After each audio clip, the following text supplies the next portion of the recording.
Jungkook didn't stop hitting the tree. The bat was still making whipping noise from swinging through the air so fast. He grunted frustratedly as he bashed the wooden bat against the tree repeatedly with no sign of stopping. His cigarette stayed in his mouth while swung the bat as hard as he could, taking out his anger on the tree. His hands tightened around the bat. Jungkook, he heard a soft mumble only to see you standing behind him shivering from the cold with a confused look on your face. He stared at you as he caught his breath. What are you doing? Your soft, sleepy voice questioned him. I'm just releasing some anger, he muttered to you quietly as he took the cigarette out of his mouth. You blinked, slowly showing him that you was tired. He watched you while you hugged your own arms, trying to shelter yourself from the cold, wearing only a shirt and jeans. Oh, you responded quietly with a hint of confusion after a moment of silence. He could tell you wanted to ask something, but was too shy.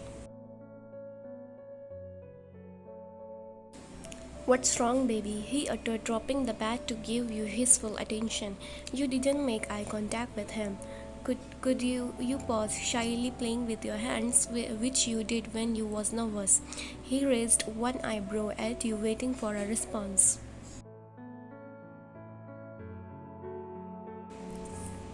Could you come to bed with me? Your soft voice whispered, almost pleading him to go inside with you. His heart clenched at the sound of those words. He was too busy admiring what you had just said, only to realize he didn't respond yet. I didn't usually have nightmares when I sleep next to you, you admitted, staring at the cigarette in his hand.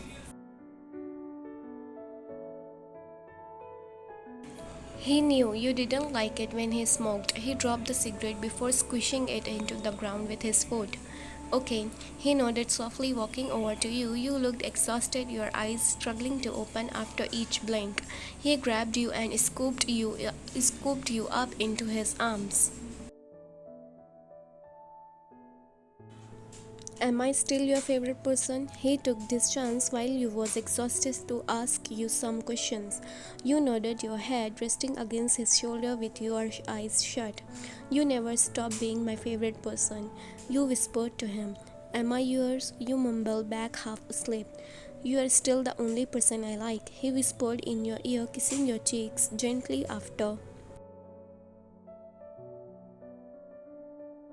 After he finished his sentence, he noticed the slightest smile appear on your lips, your eyes still shut. Why do you like me? I mean, cruel person like me? He pressed his forehead against yours. You make me want to live, you admitted, shivering in his arms. He froze for a second. He was the reason you wanted to live? That's a pretty shit reason. He chuckled softly at you, but inside it, F with heart strings he didn't know he had. You must have gotten angry at his response because you lifted your head from his chest suddenly. Don't say that about my favorite person, you demanded, glaring at him with the last bit of energy you had left. He is the best reason, you mumbled, falling asleep. Jungkook gave you a slight smile. You opened your eyes one last time to look at the stars. Can we go inside now? You uttered softly, snuggling into him. His heart was pounding in his chest as you got comfortable. Yeah, he whispered, walking inside with you in his arms.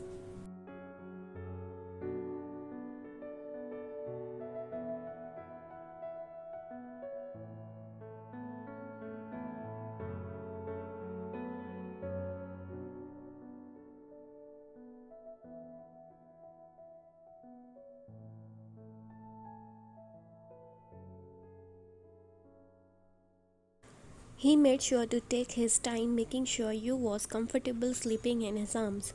We are going to bed, he announced quietly to Kai and Jisoo, Grayson and Chase. Jisoo smiled at you both, seeing you resting in his arms. Jungkook John, I am warning you now, you better not hurt that girl.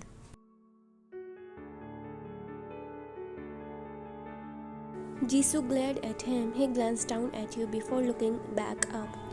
If anything, she will be the one to hurt me. He spoke with certainty before slowly making his way up to his room.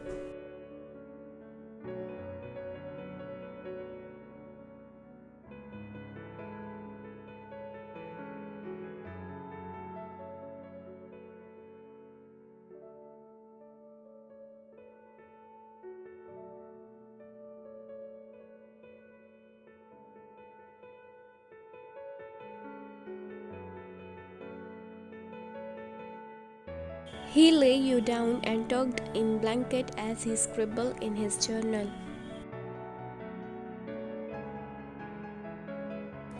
Her breathing was gentle and even unlike when she was awake.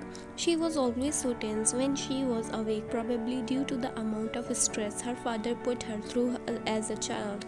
I killed him the other night, stabbed him with his own knife that he planned to use on YN, but not before he tried to beg for mercy. He scoffed to himself while writing that line.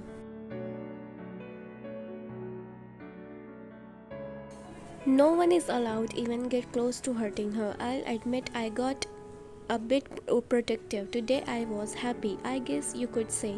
I think I broke the baseball bat. It's not like I played baseball anyways. My father keeps requesting to come back and I almost tell him, but now that YN is back in my life, he's never allowed back in. She is changing me, I can feel it in my soul. Kai told me a while back that I would find someone who would make all my anger disappear and replace with it love and trust. I didn't believe him, so I scoffed in his face and walked off only because I was afraid he was right. I didn't like the idea of being a better man. I shouldn't have to prove anything to anyone. And then she came along with her flawless smile and this adorable giggle I wanted to listen to forever. Today I have realized that my love for her is stronger than my years of built up anger. I think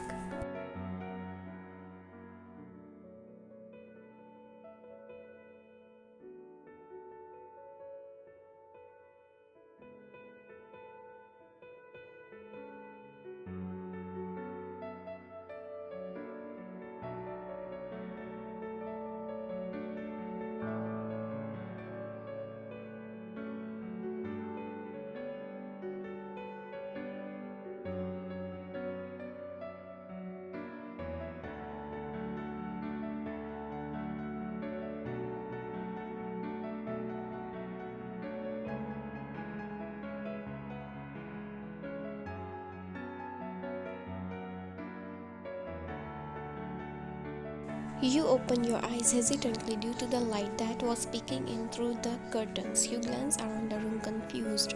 You sat up, noticing that your body was still really sore from the other night. You got out of bed and wandered downstairs.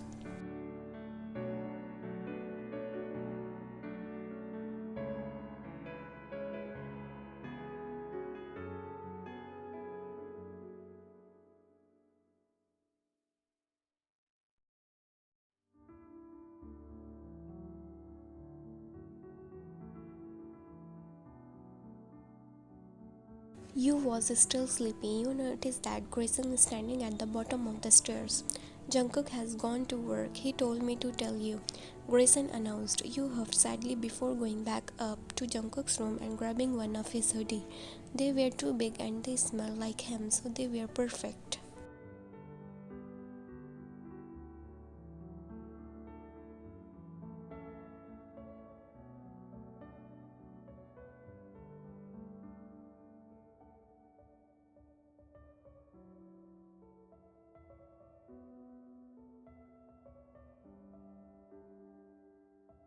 You then ended up in the kitchen with Jisoo making you breakfast. Hey Ryan, she smiled warmly flipping a pancake. Hey, you wise groggily. Are you okay? Jisoo asked with a worried tone before slipping the pancake off of the pan and onto a plate. I'm fine, my body hurts a bit from the other night. You admitted finding it hard to breathe before resting your head on the table. I'll call Jungkook. Jisoo picked up the phone suddenly. No, it's fine, don't disturb him, you quickly said, making her put down the phone. You didn't want to disturb him while he was at work, especially since his work isn't like the other jobs. I can take you to the hospital, get it checked out, Jisoo offered, handing you a plate of food. No thanks, I'm okay. You smile, faking your reassurance. The peak pain is a few days after when your body becomes sore and just want to rest. It's probably the reason why you have been so tired. Now that you think about it, you have a fever too. You was too busy with your thoughts that you didn't realize you was already in the living room.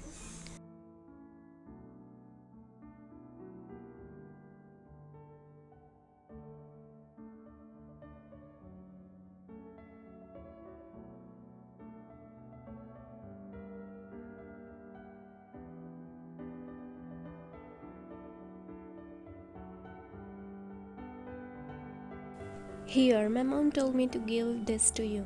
Chase handed you a cup of water and two pills. Thanks. You smiled at him before he sat next to you. Got a date to the prom yet? You questioned him teasingly before swallowing the pills.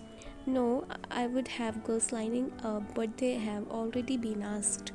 Chase shook his head disappointedly. His head sprung up like he got an idea. Will you go with me? Chase asked, hopefully catching you by surprise.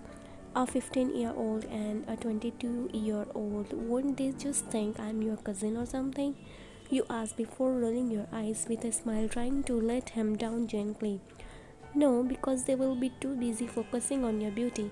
Chase reassured you while also giving you a compliment as well. And if anyone asks, you can say you are 16 or something. Chase uttered eagerly. How can you say no to him? Let me ask Jungkook when he gets home, and if he says okay, then I'll think about going with you. You smiled at Chase, whose eyes light up with happiness. Okay, he nodded frantically, standing up and leaving the sitting room, leaving you to eat your breakfast in peace.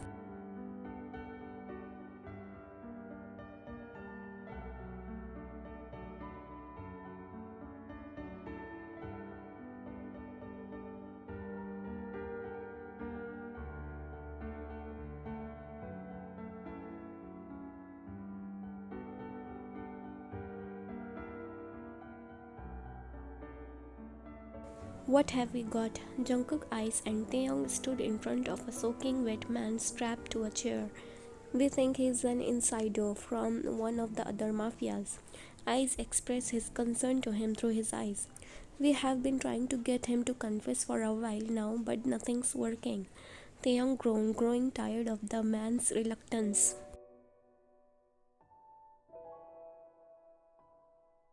Give me the F cloth. Jungkook snatched it out of Taeyong's hand, opening the heavy metal door and stepping into the dark room.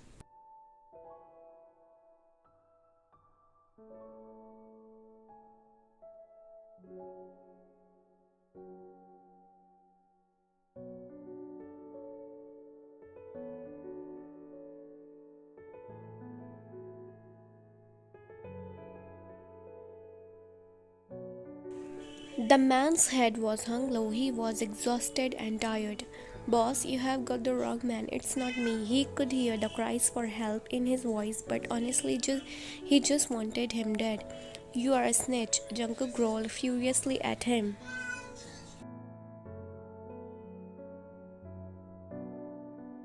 No, no, no, boss, it wasn't me, please. He begged Jungkook for his freedom, but he would have to know at this point that Jungkook don't lock people up just to give them their freedom. You know, I only isolate people when I'm definitely going to kill them. You are in a isolation room. He winked sadistically at him. You are going to kill me? He teared up, only coming to the realization of his future that wouldn't exist for much longer. Yes, Jungkook threw a knife in the air, flipping it and catching the handle. I would never betray you, boss. I'm being honest, he pleaded desperately to be let free.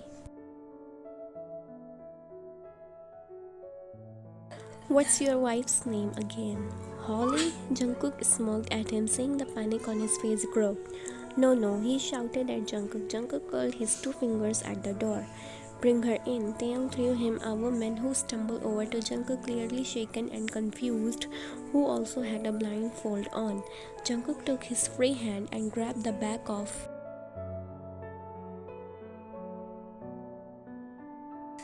the woman's head, forcing her to look up and give him a nice opening to slit her throat, but not before ripping off her blindfold. Jungkook pressed the knife against her throat as she winced in pain. "Baby, I'm sorry," he cried, strapped down to the chair. "Help me, Kane," she pleaded.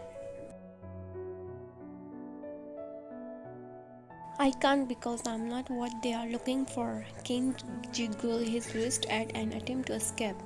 Jungkook pushed the knife deeper into her throat, earning a scream from her lips. "I could push it the rest of the way." Jungkook shrugged, wanting a smoke, but both his hands were currently full. "No, no, no," he sobbed, watching his wife slowly being killed in front of him. "You would have killed her by now if you were actually going to kill her." Kane shook his head, calming down. "Exactly, you have a chance to save her." Jungkook let him come to his senses for a second. He hated to admit it, but this woman is being killed either way. He don't like bring innocence into it, but sometimes it just has to happen. "Please, my kids can't be orphans." Kane begged for mercy. "Too late for that. Who would join a mafia when you have kids? Confess." He glared at him. "I am a raven." He spit desperately.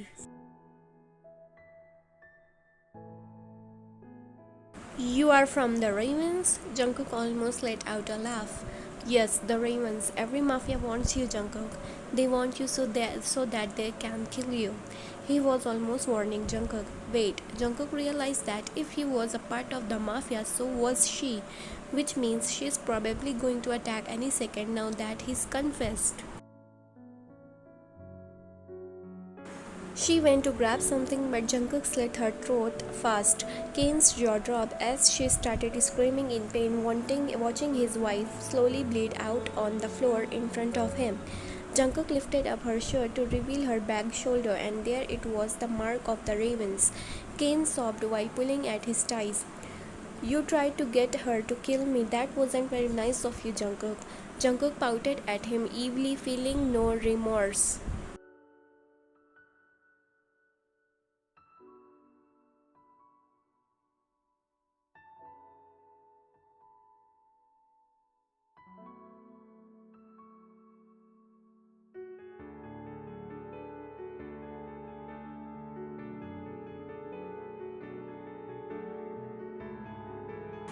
Jungkook left the room with him barely able to speak. "The greatest pain is losing someone you can't replace." He just learned that lesson. Jungkook uttered to Ice, handing him the knife. "Did you kill her?" Taeyang asked him.